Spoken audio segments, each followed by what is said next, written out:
Okay, I'm hoping that's plenty of time. I'm going to ask Sai. Sai, can you tell me what that does right there? What does that -2 do? Moves it down 2. Okay. Wilson, can you tell me what that does? Moves it right 2. Right 2. So that means the vertex is at 2 comma -2, right? Okay. And then Caleb, can you tell me what that -2 does? It stretches it by a factor of 2 and flips it. And flips it upside down. So we're looking for something that has a vertex right here and opens down. And if I wanted to come up with a point right there, this is the vertex 2, -2. I would go right 1 and down 1 squared, but I'm going to go twice as far. So this would be 3 comma -4 if I wanted to get a point. Okay. Rough sketch, just ballpark idea. That's what it should look like. Everybody good there? Okay. Andy, first rule in factoring. Look for a GCF. Colson, do we have a GCF here? 2. We do. We have a 2. So I'm going to take out a 2. I'm left with a 2x squared plus a 2x plus a 1. And then crew, if I've got 3 terms in here, it's a trinomial. I've got lots of different categories and lots of tools for working with trinomials. Hard or easy? Hard. Why?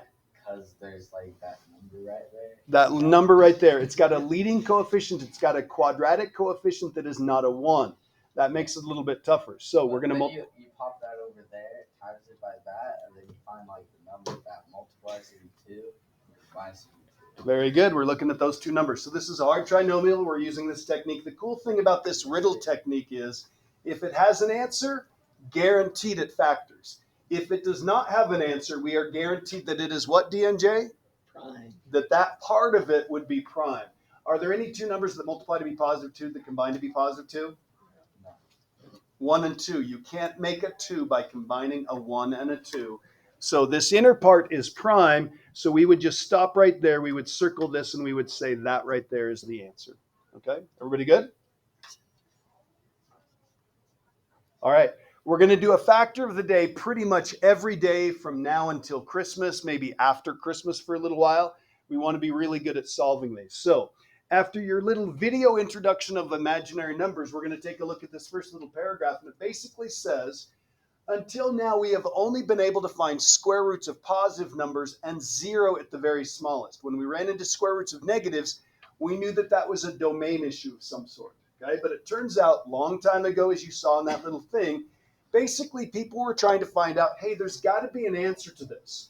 So when they came across something like the square root of -9, they said, hey, let's just play along and do what we normally do, and let's look for pairs of factors. So if I take the square root of -9 and I look for pairs of factors, I might write down something like this. I'm going to do the square root of 3 times -3. Well, those are not pairs. So I try one more time and I write it like this. 3 times 3 times -1. I've got a pair of 3s, so I can take that on the outside. So I've got 3 times the square root of -1. And for a long time, they just said, hey, at least this looks a little bit better. And if I take a look at the next one, I can do the same type of thing. I can write this as 5 times 5 times -1. I can take out the pair of 5s. The -1 is stuck underneath. The next one's not a perfect square, but I can do the same type of thing. So this is going to be, let's see, that is a 3 times a 3 times a 2 times a -1. So I've got a pair of 3s.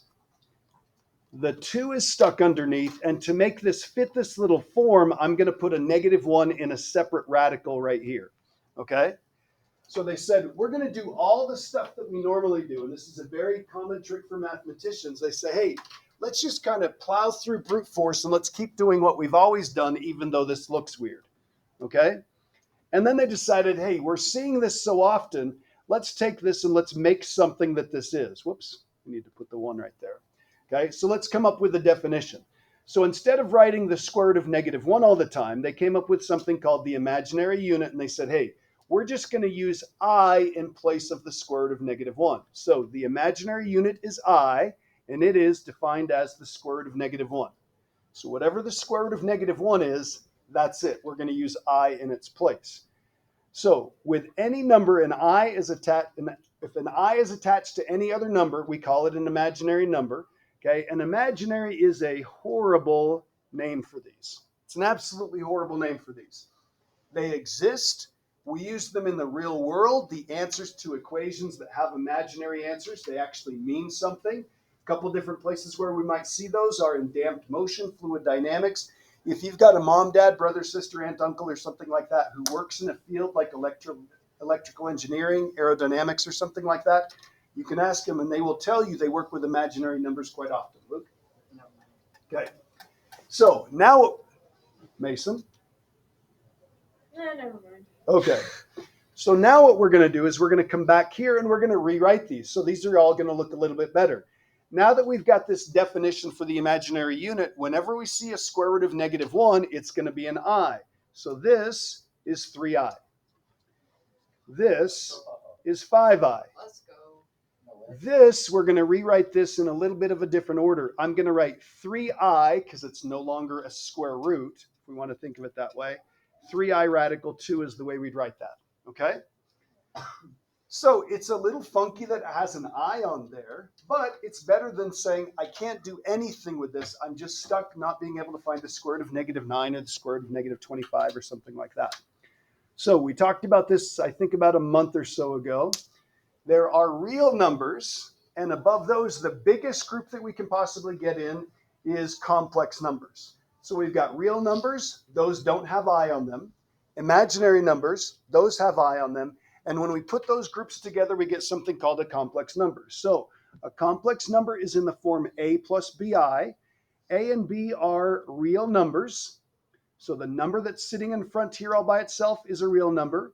The number that's in front of the I is a real number. And a lot of times we say this. We say this is the real part. The real part is A. And we say this is the imaginary part. The imaginary part is B. Okay, just knowing if I say, hey, the imaginary part is 2, that means it's a 2I. It's got an I on the end of it. Okay?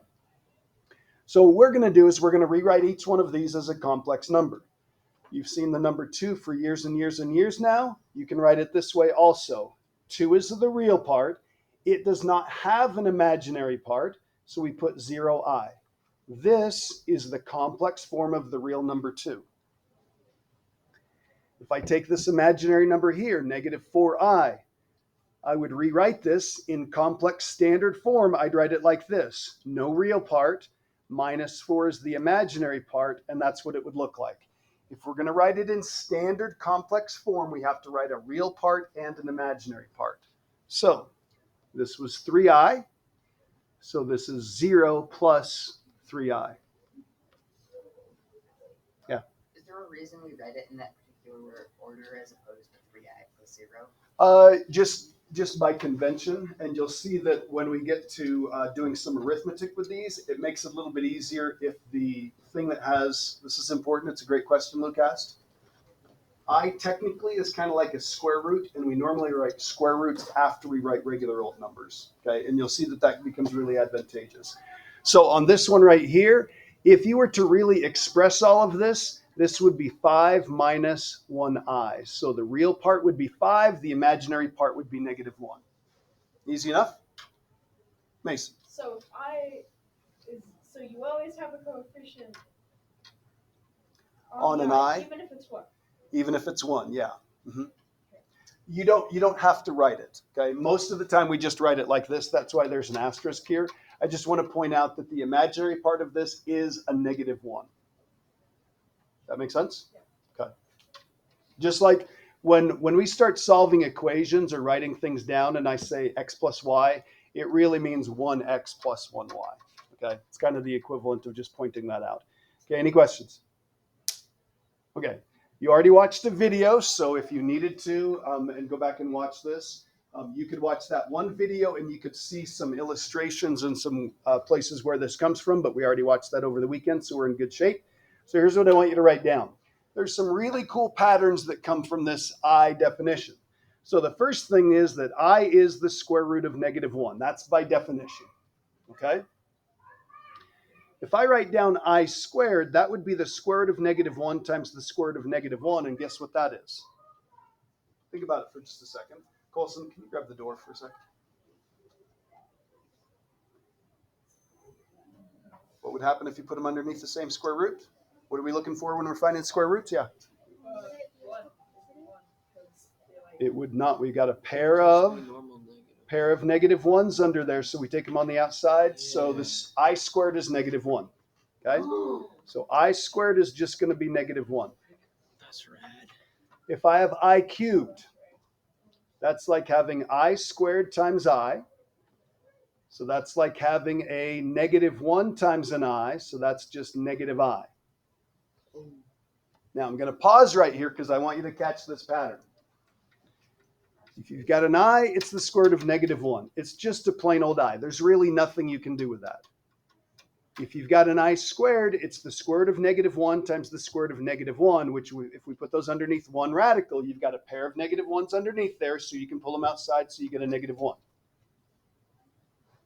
If you've got an I cubed, that's like having an I squared times a I. I squared is a negative 1, so this is negative I. Everybody good with that?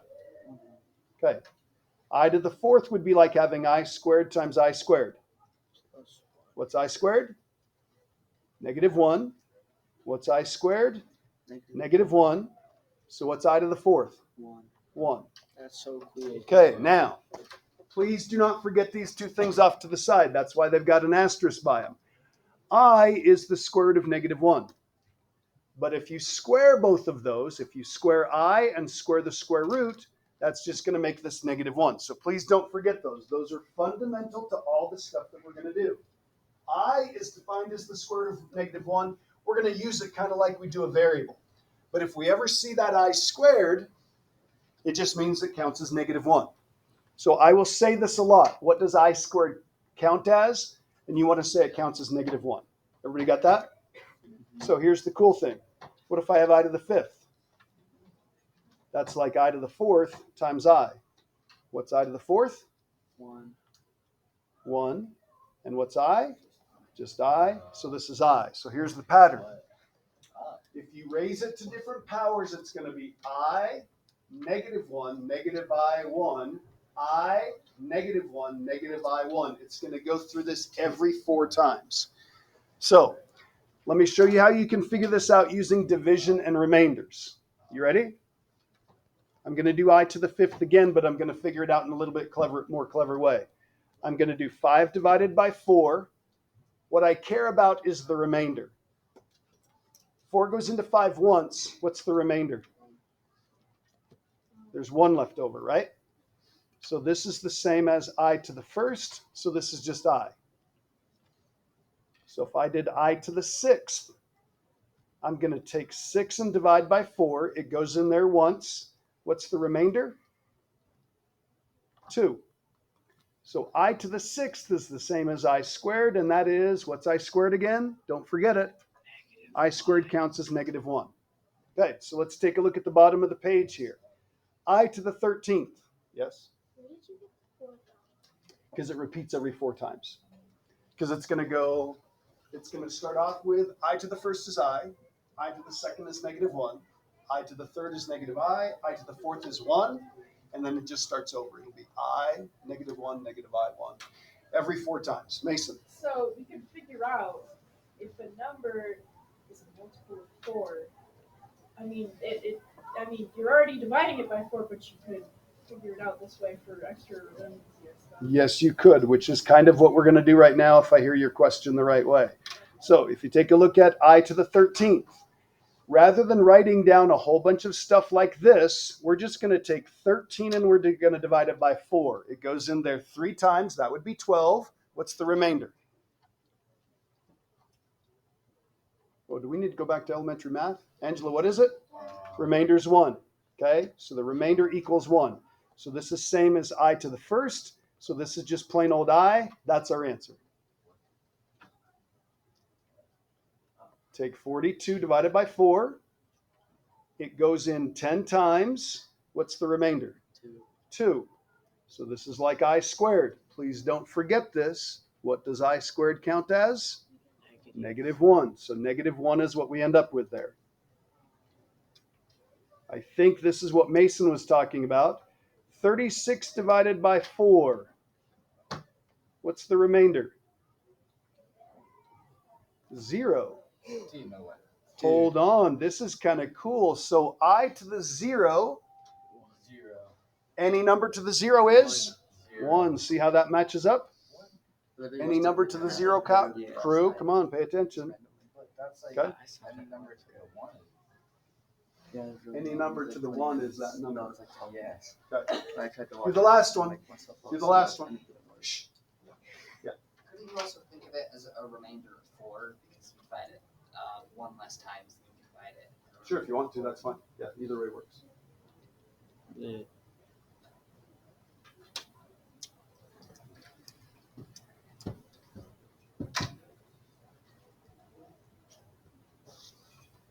What's the remainder? 1. So this is the same as plain old I. Okay, everybody good? Okay, any questions? No. Okay, flip the page over, and now we're just going to do these right here. This is the way so the front side, you are going to see some problems like the problems at the very bottom. You will see some that have I to the 226th or something like that. Okay, you will see some of those. But most of the time, we're going to be doing problems like this. We're going to be writing things simplified in terms of I. So this is 5I. Done. Did that on the front. Pair of 3s, and it's negative, so I'm going to pull the I out front. I'm going to pull the 3 out front because there's a pair of 3s in there. And the only thing that's stuck underneath is the 2. Because remember, this was a 3 times a 3 times a 2 times a -1. The -1 comes out in front like an I, because that's the square root of -1. Pair of 3s come out front. The only thing stuck underneath the radical technically in this expression is just the 2. So take a look. This is going to be a -3 with an I, and then I can just simplify the square root of 44. If that helps for your brain, go ahead and do that. I kind of like doing this. If there's a square root underneath the radical, I pull that out as an I. So this is the same as -3i radical 44. And then I'm looking for pairs of factors. This would be 2 times 2 times 11. So if I simplify this, there's a pair of 2's, -6i radical 11, and that's the way we write it. We normally don't put the I on the end, even that's what we normally do with variables, because somebody might confuse it and think that that radical is a little bit longer and it's the square root of I. That would be a mess. Okay, so let's not complicate things. We normally write the I out front with the coefficient. Mason. So, never mind. I'm like, Okay, well, let's get you back on board. We'll go over questions again at the end. Would you please right here write down what that is? That's kind of the key to making this all easy.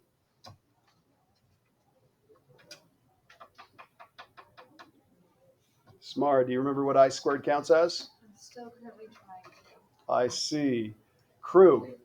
-1. It counts as -1. So whenever you see an I squared, it's going to count as a -1. So here's what we're going to do. We're going to do some really easy arithmetic with complex numbers. We're going to add these together. It's just like they were polynomials. So this is like 10 plus I plus 3 minus 6i. Like terms, and I get 13 minus 5i. Put a box around it, I'm done. I bet I could do that.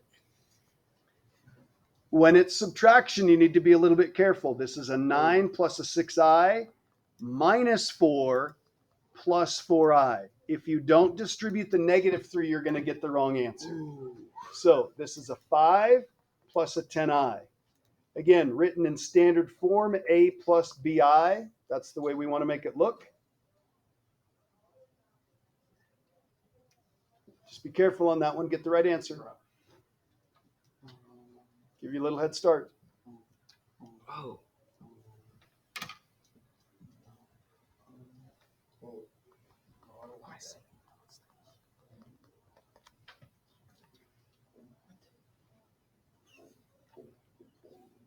Subtracting each one of those makes them positive. Yeah. Those are like terms. They cancel each other out. Make sure that's turned off, please. The answer on this one is just plain old 4. If, listen up, if you had to write it in standard form, how would you write that in standard complex form? If it said you had to, write it in a plus bi form. Lizzie? 4 plus 0i is how you'd write it. Okay, any questions? Oy. All right. Now, these two, I think, are the hardest ones on these two types. They're the hardest ones on the notes, I think, and they're the hardest ones on the assignment. Okay, these are not I's yet. Okay, please do not do this. Do not write this down. Everybody look up here. A lot of times we'll have people that will take this and say, oh, a negative times a negative. This is just 36 times 16, and then they'll get an answer from that. It's not. Okay? Please make sure you simplify the radicals first, and here's what this does. It acknowledges that the original numbers were imaginary. And what I mean by that is this. This is 6i. This is 4i, and we're supposed to multiply those together. Square root of 36 is 6. If it happens to be negative, it would have an I on it, because square root of negative 1 is I. Right? Yeah. This would be the square root of 16 times the square root of negative 1. So this would be 6i, and this one would be 4i. 6 times 4 is 24. I times I is I squared. I squared is -1. Wilson, right on cue. What does I squared count as? -1. -1. So this is negative 24. Put a box around that. That's the answer. If you don't simplify the radicals first and acknowledge that there's an I there, you would get positive 24 rather than negative 24. Okay? So take a look at the next one. This is what I do a lot of times. If there's a radical, I'm going to do an I. And if I ignore that I, then this becomes what I'm used to. This is a 2 times a 2 times a 2 times a 5 times a 5. That 5 came from here. That 5 came from the 40. 40 is 5 times 8. And 2 times 2 times 2 is 8. So we're looking for pairs. Pair of 2s, pair of 5s. So on the outside is a 2 and a 5, which make a 10. We already had the I on there. What's stuck underneath, Jack? A 2.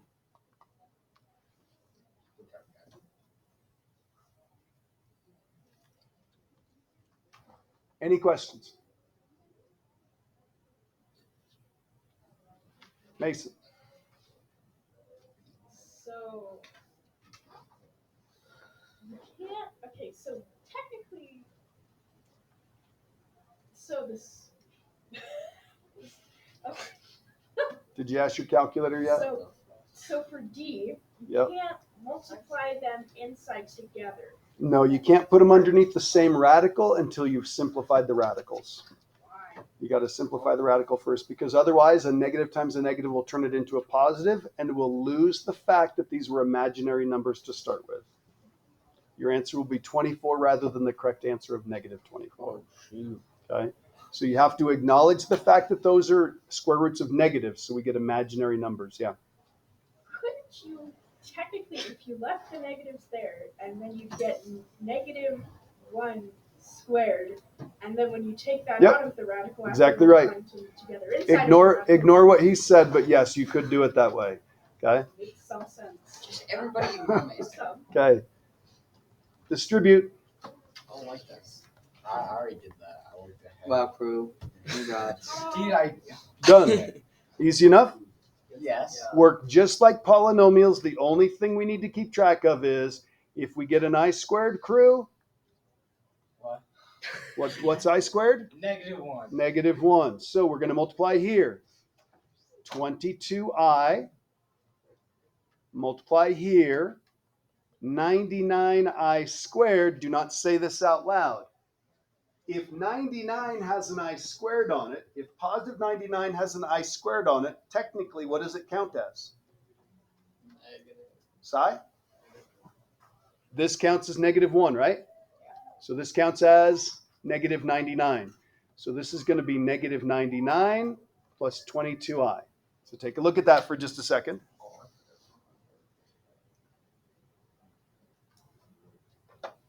Mason Hustle. What's your question? I don't have a question. Okay. Just raising your hand like that. Okay, take a look at the next one. I'm going to make this a little bit smaller so you can see both of them at the same time. Just like multiplying binomials. Multiply those two together. That's going to be a -24. Multiply those two together. That's going to be a positive 72i. Now it's the negative 7i's turn. That's going to be a negative 28i. And then multiply these together. Let's see, 7 times 12. I don't quite have 84. that's an 84. But then there's two i's on the end, so that's I squared. Dude, that's rad. I don't like that. Before you do anything else, we don't mess with i's, but I squared counts as -1. So I'm going to cross off that entire thing. What does plus 84i squared count as? Negative 80. -84. So I've got like terms right there and like terms right there. So this is going to be -106 plus, is that 44? Yeah. Wait, yeah, it's not 106. It's 108. Less. Oh, 108. Yeah, 108. Thanks. Because it's 24 and 84. Angela, It's plus 44. say that again. It's plus 44. You did it. Oh, plus 44. Thanks. Good catch. This is why I like doing math in front of people. Okay, do that one. Do I? Oh, do I? Ooh. Oh, Whoa. is the answer. Don't say the answer. Is it I? Don't. Is it I? Don't. Is Just it don't. I? Don't do it. Don't even go there.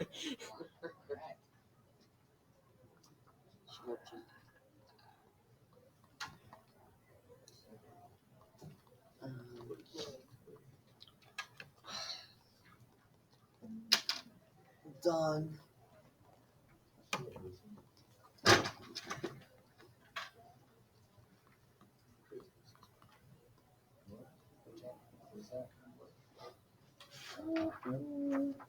I'm done.